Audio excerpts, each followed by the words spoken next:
Welcome to the Verbal Gym. I'm your host, Dan Green. If you're new to the show, this is a place where we break down the hard work and the hustle that it takes to pursue a career in stand-up comedy. My guest today is a super funny comedian who I've personally watched grow over the last 2 years, culminating in him co-writing a hilarious new TV show called Bird Patrol, currently available on Amazon Prime. Faysal Lawrence, welcome to the Verbal Gym. Thank you, and thank you for plugging the show. No worries, mate. Hey, man, that's an achievement right there. I gotta put that out there for you. I appreciate it. See, it's yeah. I tell everybody it's like it's my only credit now. This is it. I used to like when people used to say like, "What do you want your intro to be?" I was like, I don't care. Now I'm like, no, tell them about the show. Tell them about the show. That gives me a little bit of respect. Oh, definitely, man, definitely. That, and during a pandemic, that's no small feat right there, man. Thank you, appreciate you, mate. So, originally, you're born in Iraq. I wasn't actually. You weren't? I'm sorry, I got it wrong. I was born in LA. You're born in LA? Yes, sir. My parents were born in Iraq. I completely apologize, man. No worries. My research department, which is me, fucked up right there. That's not bad. Okay. Well, there's an article there's an article in the Voyager LA that said I was born in Iraq, and I was like, I was not. I was like, I was not born in Iraq at all. There we go. My shitty research. I had a look at that Voyager article, and it bit me in the ass.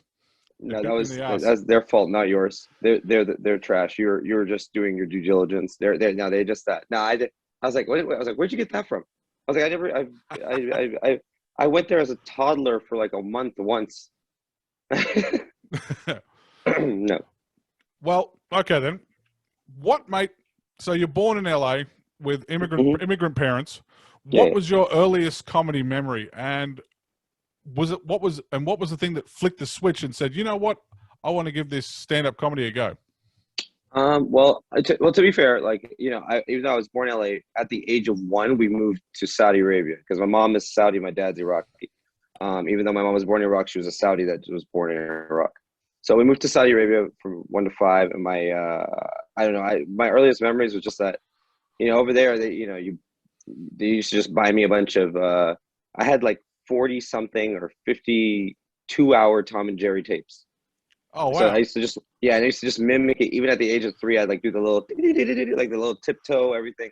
Sorry, I lost my voice a little bit, but I'm just like I would just mimic that and just be silly and goofy, like just even as like a 3-year-old, 4-year-old. But like even then, I was just like, you know, that's just a cartoon. But I remember the day I remember when I was like younger and I saw I was weird as a kid. My mom, you know, didn't speak English very well, so she didn't really like look at what I was watching.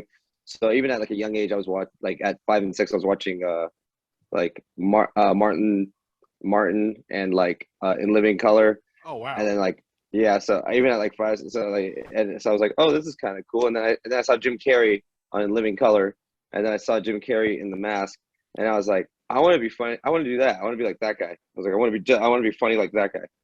And that's when it just hit me. I was like, I'm gonna start being funny. I was like, my life is like kind of weird. Dad's gone. Like my dad left when I was 5. I was like, you know, I'm gonna entertain myself, and I want to be just like that Jim Carrey guy because he's fun. That's a good target to pick, mate. That's for damn sure. I remember those early Tom and Jerry cartoons because we watched the same cartoons, and there was one where a kangaroo turned up and beat the shit out of Tom all day. Every time he thought it was a big mouse, and it was just kicking the crap out of him. It was so much fun for an Australian to watch. I remember that one. Like, I think like the mouse, like he made friends with Jerry, and he pretended to be like a big Jerry, right, or something like that. Yeah, exactly. So how old were you when you first got on stage to do stand up, mate?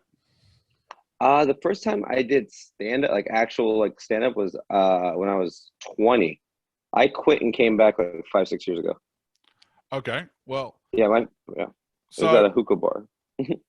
What lesson did you learn from that first performance? That first first one. The first one. The first thing I learned is like, I learned is you're just because you're funny in front of your friends doesn't mean you're gonna be funny on stage. Yeah, and also that they're not going to give you a lot of time when you're new. I Yeah, yeah, like I went and to do it, and the guy and I had like I wrote like for because I used to go to this hookah bar, and this hookah bar on Monday, because like Monday's slow in LA for comedy, but right. like it used to be this hookah bar, and it was even though it was like a hookah bar, it was a really good show, and I used to go just as like a patron, and I was like, and some of my friends were like, you're funnier than some of these guys. Of course they're gonna tell you that. Like, why don't you try it? And I was like, I always wanted to. I was like, let me talk to the guy. He's like, and the owners of the place like, hey, this guy's our regular. He we really like it. Can you give him some time to see what he's gonna do? So he gave me, and I wrote like for 2 weeks. I wrote I was just telling this stupid story about touching my aunt's blinds, and I don't even remember. And like, it was like some stupid racist joke that I couldn't even do anymore about racist dogs. I mean, I can't even tell it because if it gets out, I'll be canceled. Yeah, Like, let me get a career first. But no, they what happened is like he's like I wrote like jokes, and I thought I was gonna be there for like, I was like, all these guys are doing 10, 15. They're at least gonna give me like 5 or 6. He's like, you got 3 minutes in your first. I was like, what? And I was like, what? I was like, not even he. So I go up there, and he literally like it was just weird. It was just nervous. It was crazy. And he was like, yeah. He was like, he was like, he even said on stage, he's like, you see. He's like, see, sometimes people are funny in front of their friends, and they're not funny. He said exactly what I oh learned. wow. He said that, but then he pulled me aside, like, "Hey, man, I was just teasing you." He's like, "You weren't." He's like, "You have a lot of potential. Material's funny. You just need to keep doing it." He's like, "You have something," but he's like that wasn't it, but you have something." He's like, "Yeah, for your first time." He's like, "That wasn't bad for your first time." That's all. That's awesome, Yeah. man. So you said you took a break for a little bit. Did you have a comedy mentor to take you out of that break, or did you just come out of it Han Solo and go, I need to crack back into this stuff? Well, I was going to college. I was about to go to law school, and right before I was studying like for the LSATs. That's like the law SAT, standardized test to get into law school. And during that time, I discovered Molly, and I didn't want to do anything anymore. I just started partying. I got it. I was like a late bloomer with the partying. I discovered Molly, and I was like, I don't feel like going to class anymore. And then Donnell Rawlings was like, you need to tell that story on stage all the time. I was like, oh, I will one day. When, maybe after my mom's gone. But I was like, not. But no, but I mean, I'm telling him now. But yeah. So I just, what happened is I was just like, well, I'm not doing anything with my life at all, and I was upset, sad, depressed, and my one of my really good friends, he's an actor named Danny Waters, and him along with my other friends, they all used to just like push me, like, we've seen you do comedy, you were good at it, you want to do it, that's really what you want to do, you always want to, and you always talk about it. And as I got like, as I was like, you know what, as I was getting like closer to 30, I was like, I better figure it out. And I was like, and then and then I did it, and then I went back. It literally was just more my friends. I had a couple people like help me along the way, like mentor wise. Like Bill Dawes is someone who's always like been nice to me when I moved up to that professional level. Mazda Brownie's give me some tools. Tehran, Oh someone yeah. who helped me as I came back. And then, but like the fact that I did it before made me stand out, like the open mics and the bringer shows, and I had a little bit of a draw in LA because I'm from here, and I knew some people. So yeah, that's and I shot up a little faster than than I would have had what somebody else would have if they just started like 5, 6 years ago. Because again, I'd already done it for a while. Right. Um, yeah, that's definitely the way to do it. Yeah, you definitely would have came in looking a little bit more polished the second time around. That's for sure. Yeah, I know I looked like a bag of shit when I first got on stage, and I don't think I've gone that much further, to be honest. I don't want to lie to you because I haven't seen your stand up. I haven't seen you actually do it. I've seen it in the car, and I think the material's good, so it's probably good on stage. But Let's hope, man. uh, Let's hope. uh, So as a comedian of Middle Eastern descent trying to break through in LA, what challenges have you run into, or have not run into? Or I mean, has it been an advantage or has it been a disadvantage? there are times where it's an advantage, like when someone wants to diversify their lineups, or like someone wants to give opportunity. Like there's some like Maz Jobrani. like gave me some time because he knows what it's like to. He was like probably the first Middle Eastern big comic, or maybe the only one. Like he was. It was like him and Ahmed were the only ones that were like doing it, Yeah. like and on a bigger level. And I think like you have like that luck where someone would like like will help you or you bond with another Middle Eastern. But there's also like the challenge of like if they what if they have two Middle Easterns on the show? Do they want a third? Are they gonna? Is your material gonna be too similar to somebody else's because it's so niche and so Right. like, yeah. You also have to. You also feel like although like as a brown person, it's never been a better time to be brown. So it's been. And I still feel bad for white people. I feel bad for you. Thank God you're Australian, so that gives you a little edge. But like yeah, it's a terrible time to be to be a handsome white man. No, Well, those that's poor why bastards. ugly Australians are all right. You're All right. right. I'm going to keep my There you go. accent, mate. Yeah. Yeah. So I was just like, I'm. There's the benefits to it, but then there's also like there's the downfall. You also deal with the fact that like you may never feel castable, or you feel like you can only play a certain thing. Because like I'm not. I don't think anyone has to like play anything. I have no problem with someone playing something else as long as it's not like awful or racist or like straight blackface. Like Right. I wouldn't like I pass for Hispanic or Dominican. I wouldn't mind playing that. I would love to. I could probably do that. I probably speak more Spanish than I probably speak Spanish now better than I speak Arabic from being in LA my whole life. Man, with my accent, I can't even pass for American, man. Just I, take a couple of acting courses. yeah, I get stuck every time. Nicole Kidman does a good job. Yeah, Or am I thinking? Oh, yeah. they do a few. I'm a little worried if I start speaking with an American accent, I'm going to lose my Australian, which would I be wouldn't. bad. I didn't. No, I've heard you. You're not going to lose that. Oh, That's what you okay. do. Thanks, mate. Mhm. You don't shy away from political humor. How has that, do you think, affected audiences the last 2 to 3 years? Do you think people are more into it, or they don't want to hear it? They don't want to hear it, I mean, I don't really. I'm not very political on stage. Definitely not on stage. right? Um, I think I had like one Trump joke ever, Oh, okay. and yeah. I'm not shy about like the fact that I'm liberal, but I just like to be just a release, and plus I want to work in the South, so I just Yeah, so, I've always just tried to be like I'm not saying anything. There are political comics. Like go watch Bill Maher if you want to if you really want like that. If you want that there's someone that can do that for you. You got Bill Maher, you got like Lewis Black, you got these people who could do it, like Trevor Noah. You got like right. people who can do it. I just try to be released. Like I think there's so much stress and we put so much. We're so like polarized and divisive. I just want to make you laugh. Like let me just make you laugh about things that happen to me, things that I find funny, things that annoy me, that probably annoy everybody, no matter what Right. political affiliation you have. I think people are just tired of it because when you go on social media, that's all it is. It's just like boom. It's just Yeah. like you're this and this, you're this and this, you're this or this.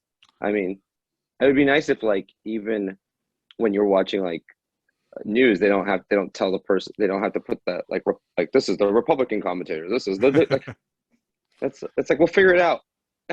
It would be nice. Yeah, I definitely did that with the stuff I did over the pandemic. I tried to stay as neutral politically as possible because, I mean, you just separate, you halve your crowd straight away. I mean, straight away, half the people who are watching are gone.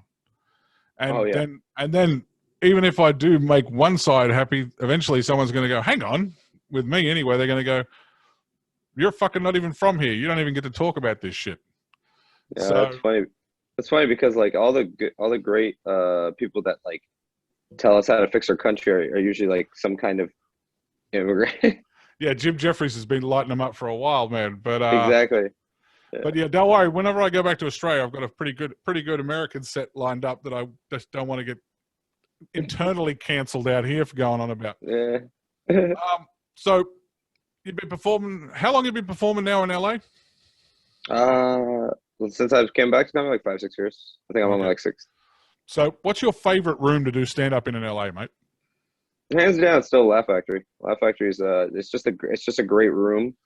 It's the stage is perfectly elevated. The people went pre pandemic and like when it's actually full, it is actually like the greatest energy. It's all everyone on top of each other. The sound is amazing. The roof is like, I don't know why, but a close roof is very important. Yeah. Yeah, that's probably my favorite room. I do like the Supernova show that we've been doing outdoor. That one's really nice because the acoustics are amazing, and I've kind of embraced the round. It's a round Yeah. theater. And congrats on So that. yeah. Congrats on that, by the way. That's a pretty big get Oh for a yeah, comic man. going through like that. Yeah, I know it's great. It's great. I love the show. The lineups have been crazy, and they've been great. So those are definitely my two favorites right now. I remember I used to love. I haven't done the original room in a long time because I used to just do it with when I did Bringers. Yeah. Like that's Bringers, when you have to, for people who aren't in this industry, like you have to bring people to perform. That's like it's like a way of starting up and going in front of a crowd that's not just comedians. Yeah. They're just like critiquing your set. So Someone you who might actually appreciate your set rather than just tear yeah, it yeah, apart. exactly. Like I think you have to do a couple Bringers. In my opinion, they're not bad because then you get to get in front of a real audience versus just nothing. It's like, how would you know if your thing is good if you're just doing magic for magicians kind of thing? But yeah. Yeah, no. Yeah, My last bringer would have been my first bringer at the Comedy Store was the first day of the pandemic, and I got cancelled. I'm like, you son of a bitch! Original room on a Friday night, and I was like, Vargas, right? Vargas. with Vargas, yeah. Oh Yeah, man, yeah, that's exactly the one I used to do. man, I was so fucking grumpy. I was down here at the Laugh Factory because we closed a day later than the store, Huh. and Yeah, I remember that. man, I was walking around like a like a lion with a thorn in his paw. I was mad. Well, not a good thing for a door guy. So yeah. the Laugh Factory is your favorite room. Yes. What's the worst gig you've ever done? Oh man, there's so many.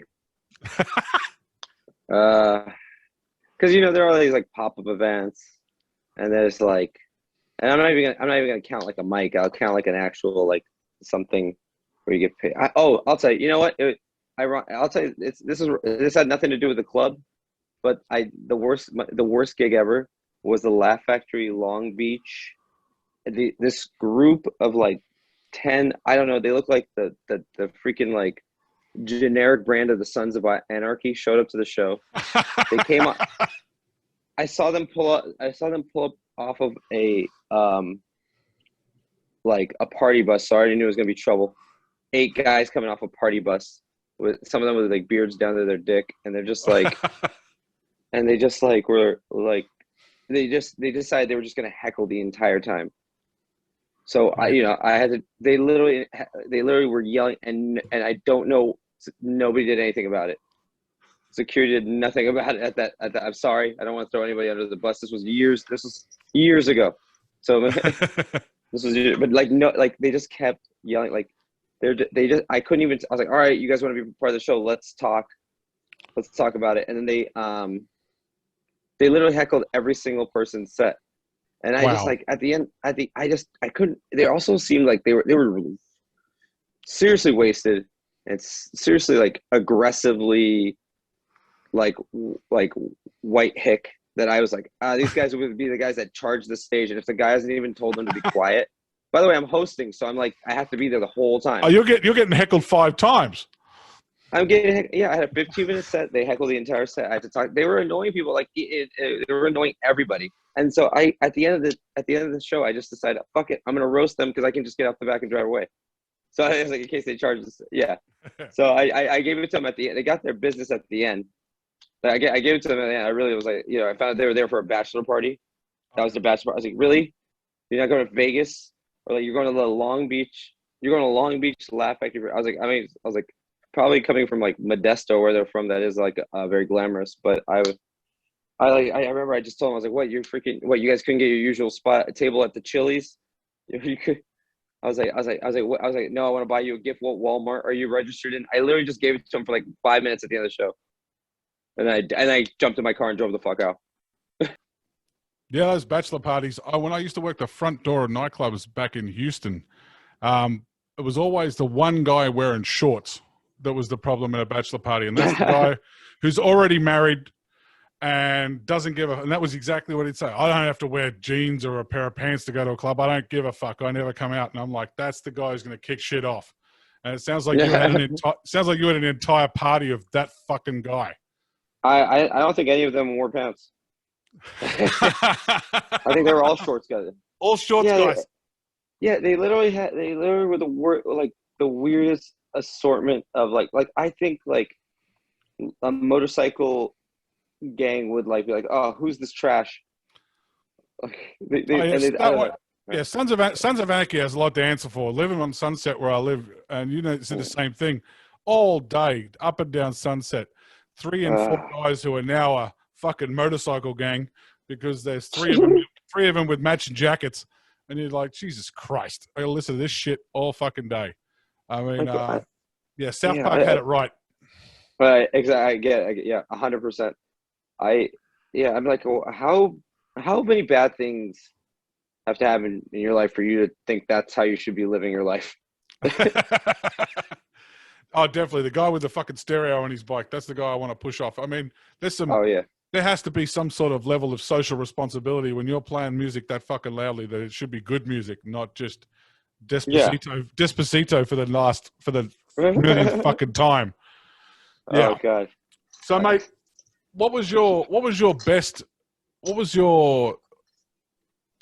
the best break you received in your career? The best news, the best break. What's the best forward momentum move that's happened for you? I don't. I gotta be honest. I mean, it's just like I feel like there's just like a bunch of little ones. But when I finally took like, I'd say it's the first like big one when I when Jay Davis was still like booking the Laugh Factory. I think when he called me and was like, hey, how'd you like to? He's like, let's get your career going a little more, because I was doing like his shows here and there. And he's like, how about we make you a host yourself? And that's when I felt like, oh hey, before I was starting to perform with professional people, and now I'm no longer amateurs like on Jay Davis' show. But when he was like, hey, you're gonna host at the you want to host the Laugh Factory, and I always wanted to perform at Laugh Factory ever since I was a kid, like, or when I was like young, like early 20s. I mean, but like because like there was something just about the Laugh Factory I always liked. I come from the age of like freaking YouTube stuff and Laugh Factory is the one that had all the clips out, and that's like I used to watch. That was a big deal because it got me. At first, I was like, I don't really want to host. I don't want to be a host. I don't know how to host. And then like Jay gave me some advice, and but like I forgot which comic. It might have been Chris Porter. I don't know. I was just hanging out at the comedy store, and I was like, oh, they want to be a host of Laugh Factory. I was like, I don't know if I even like. I don't even know if I know how to host or like hosting. And then I think it was Chris Porter who was just like, yeah, your level being a host would be great because you're going to meet everyone. You're going to make all these connections, and you'll meet every single comic. And if you're able to even like book big comics, you'll make friends with them.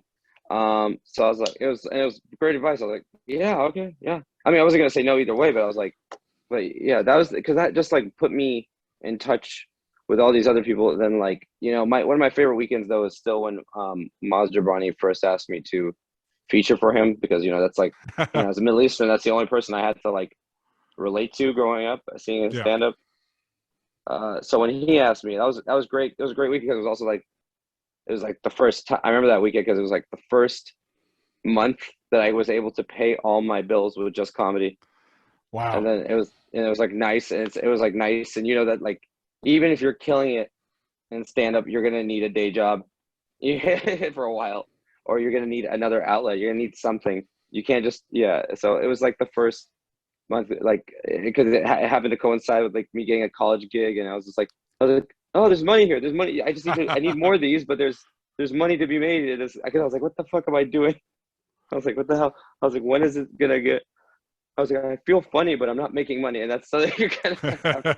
It's something you have to deal with. You have to do a lot. Like people were like, why does it take so long for people to get famous? I was like, or make it in comedy. I was like, first of all, you have to do a lot of shit for free or break even or even lose money sometimes. When I went to Florida, all I got was like basically a tax write-off like during the pandemic, and I got COVID. So like those are the two things I got from going and doing shows. Like, I got paid in COVID and in tax breaks. That's hilarious. That's hilarious, man. I'm happy Jay got you in like that. Jay's the reason I'm working at the Laugh Factory. Period. Jay's the reason I have a career in any kind of possible career here in LA, because he got me my job at the Laugh Factory 4 days after I got here, and I was almost broke already. LA, the 1 month of stake money I had almost ran out after 5 days in LA. Yeah, and that really helped. It goes quick here. Yeah, when I got that job over there, he was like, the first thing he said was, "Don't tell anyone you're a comic." He said, "Just me." He said, "That's cool." He said, and he was right, because the last comedian who worked the front door of the Laugh Factory was Alonzo Bowden. And after that, they'd had a break, and they just had, there was just normal, just normal muscle on the front. Yeah. Because I remember like Brandon Bricks, who's a pretty good comedian, who was a door guy there. I don't know. He didn't get that much stage time. Yeah. I mean, I'm extremely appreciative of Jay and the stuff that he does for people. It's really cool. Yeah, he could be very helpful. A very nice guy. I have nothing but nice things to say about him, and give him a lot of praise and credit for how much he moved me up even faster. Like when I did the Bringer show, that's how I got, when I did the like those Vargas Bringer shows. Someone like word got out to him from a mutual friend, like, hey, this guy's funny, really funny. I think he's done comedy before, so he's back, and he's doing really well. Where he wouldn't be, you could put him on your show, and he wouldn't like, it wouldn't be like a drop off. And then, but he was like, he brings a ton of people. He just brought 54 people to a Bringer. And he's like, well, he should be doing regular shows then.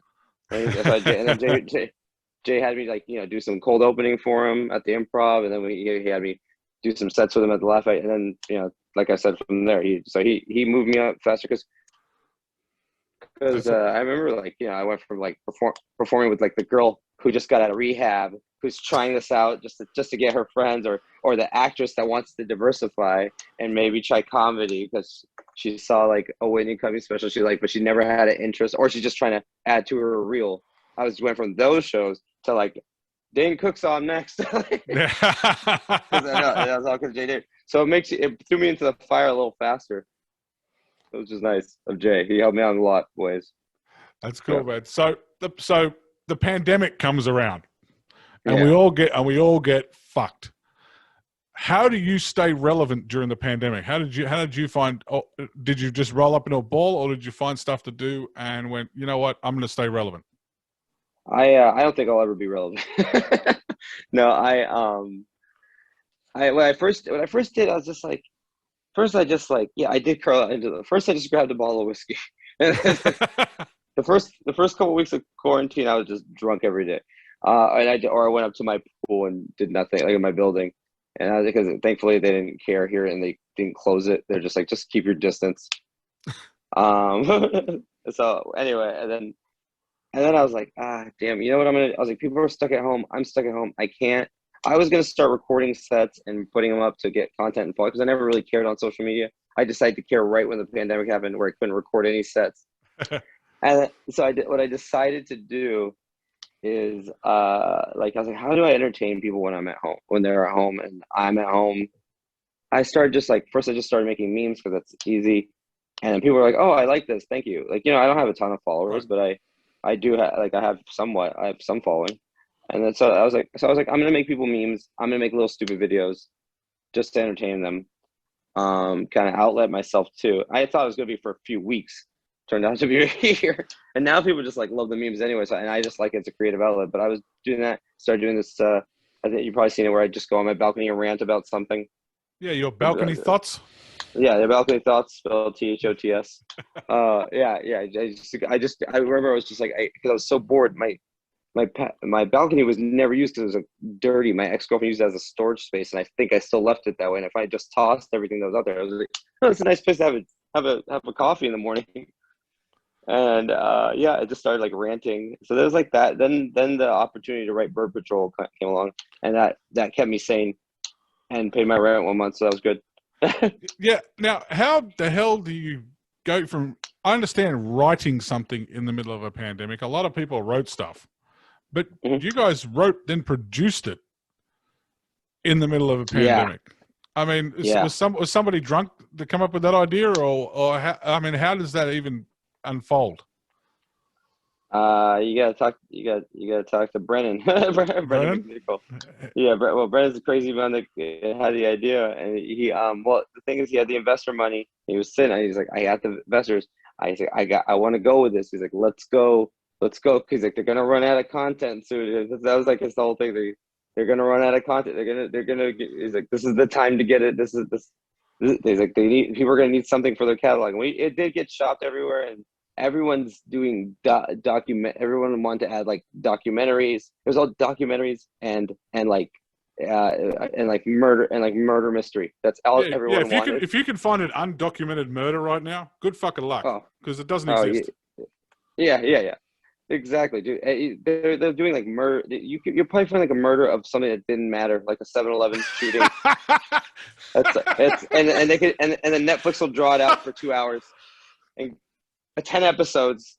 Like for 10 episodes, you're gonna just hear the same thing about like a murder that really they were really starting to really take these like documentaries and really squeeze every single minute out of it. Like they'll start telling the story about like he before he murdered her, he went to this Burger King. Yeah, I remember that guy.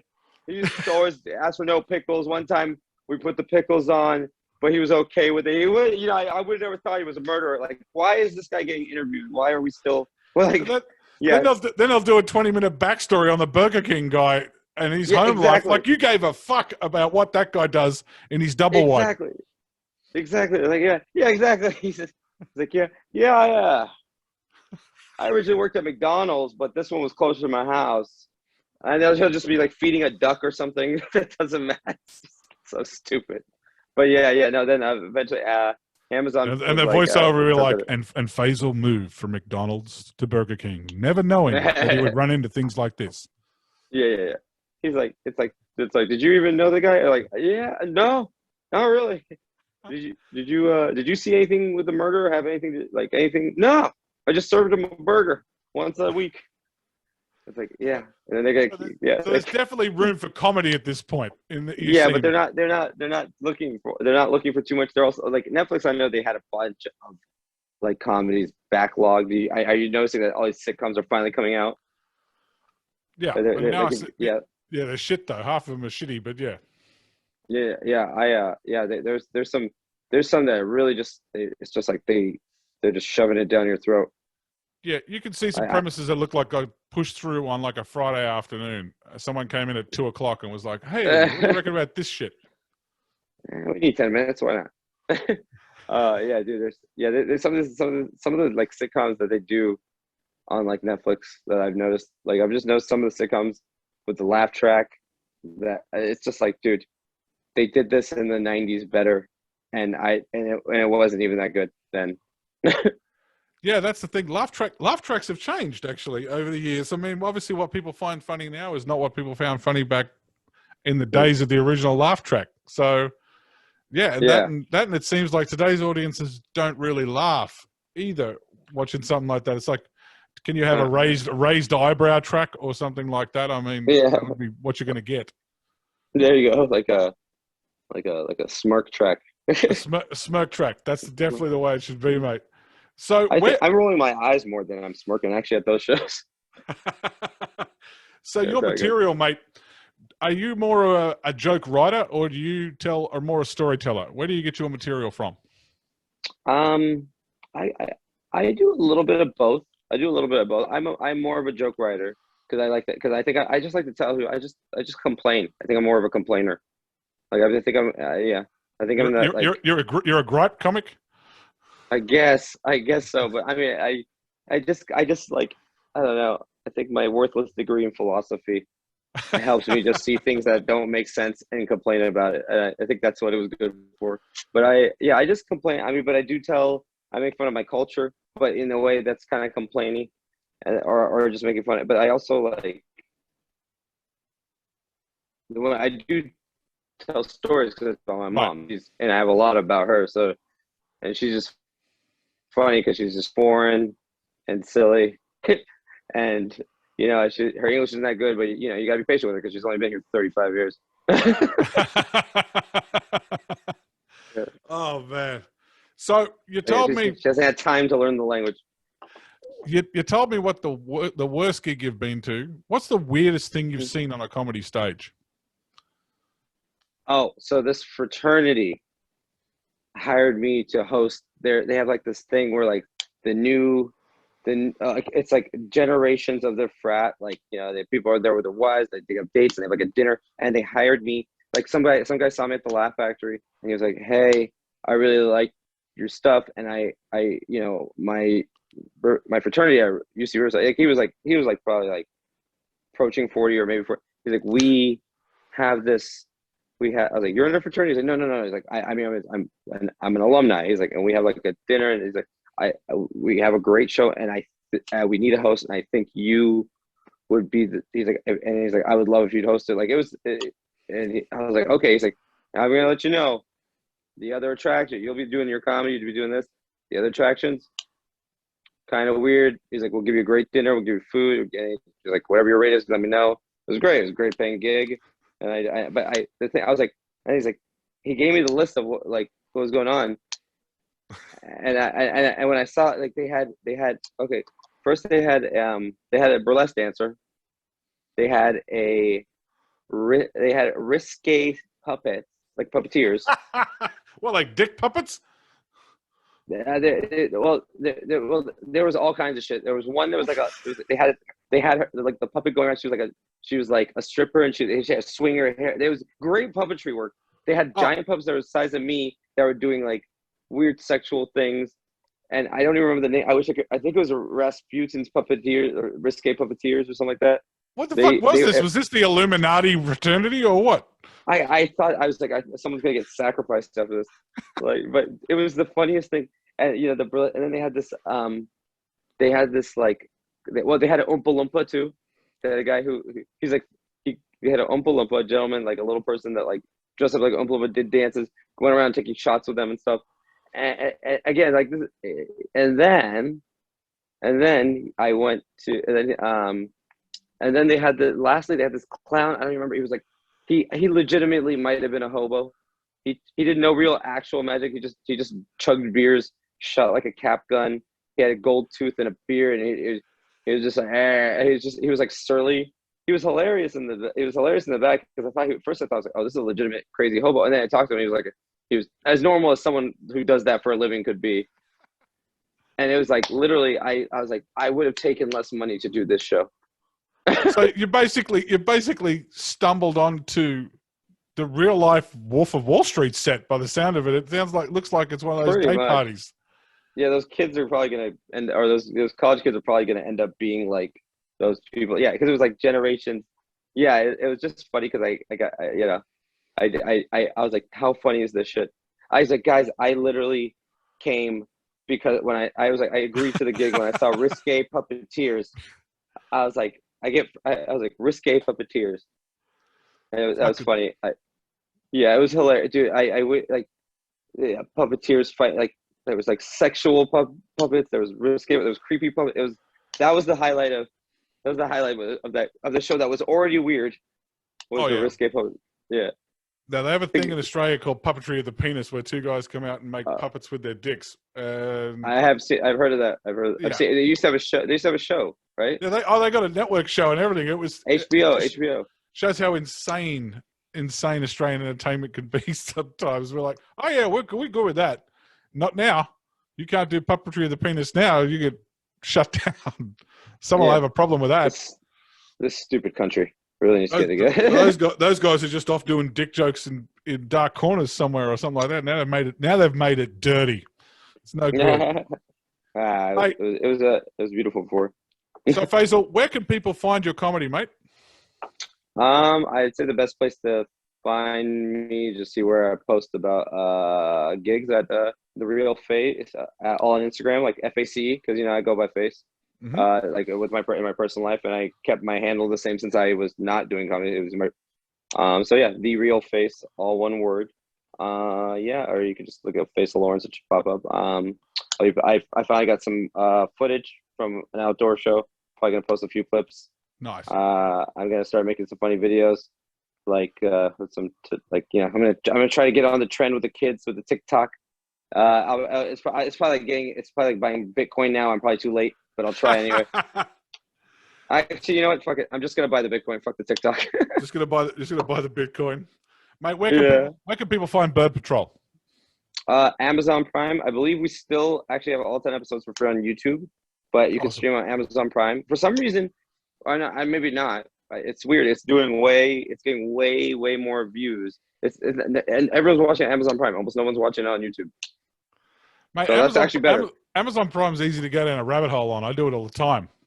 There you go. But yeah, Bird Patrol, folks, it's hilarious. Check it out. Some super funny stuff in there from the pen of this man right here. Face, we got one more question for you. We ask everybody before they get off this show.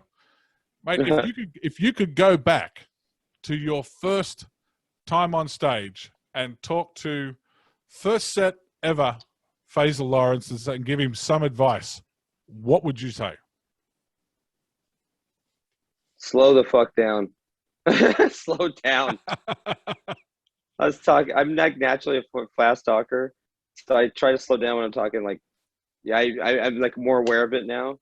But on stage, I'm pretty clear now. But I was like, dude, you literally, like, it was just such a problem. Also, enunciate. Slow down and enunciate. That is my biggest problem right now. I have to over enunciate with my accent because you know me, I ramble. I think you have a great speaking voice. I don't know what you're talking about.